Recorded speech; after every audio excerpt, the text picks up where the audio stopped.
when we were chatting a little while ago, you mentioned that one of the challenges of some of the new AI products out there is they're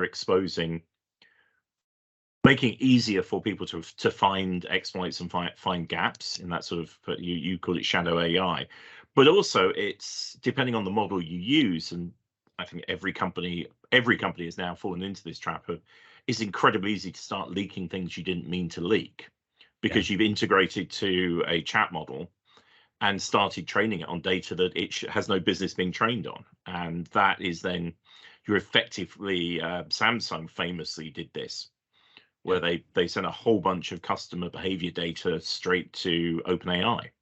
And while OpenAI told them to stop doing that, it's not clear that they actually haven't taken advantage of it or even have a mechanism for discounting it, because they've gone very quiet on that topic. Yep.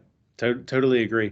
I think what's really interesting that we're going to see a lot more of, and we're already seeing it start, is the adoption of AI via third parties, right? Somebody else has built and hosted and trained a model, and you want to get that business value.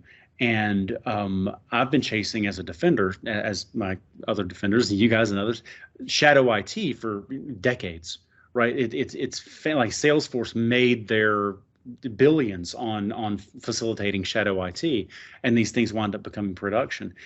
Companies that aren't monitoring their API ecosystem may be missing where you've got groups within your organization that are that have started using some of these APIs for these third parties.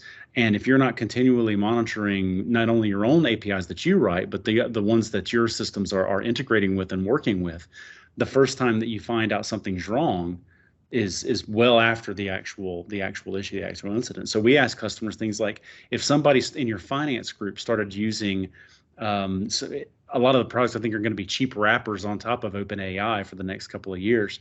But if they started using some third-party service for financial reporting or data handling or analysis of whatever, robotic process automation, how would you know? How would you know that now they're using these services within your business units? Many times, the first indication that you'll see that will be new API traffic going over your interfaces.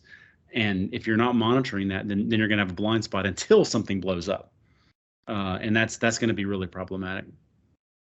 And we've seen a variation on that already in the march towards regulation in the financial services sector because of screen scraping and people not understanding that some very large companies have built their very large businesses off effectively being credential hubs for everybody's passwords and authentication, where you give a third party your access to your bank account and they get full access, and then whenever you try and sync with QuickBooks, historically it would spin up a fake browser, log you in, scrape all of the data out, turn it into its own API, and then shuffle it up to the application. And I think it's taken in some jurisdictions active government to say, you can't do that, that's a terrible idea. But I think there's a lot of that still goes on where, and we've certainly spoken to companies where they've created APIs on top of other people's API-based services, and you're obfuscating a layer of security away from what would be quite secure products, but because of the way they're approaching them, they're taking away some of the protection you had, and people just don't know.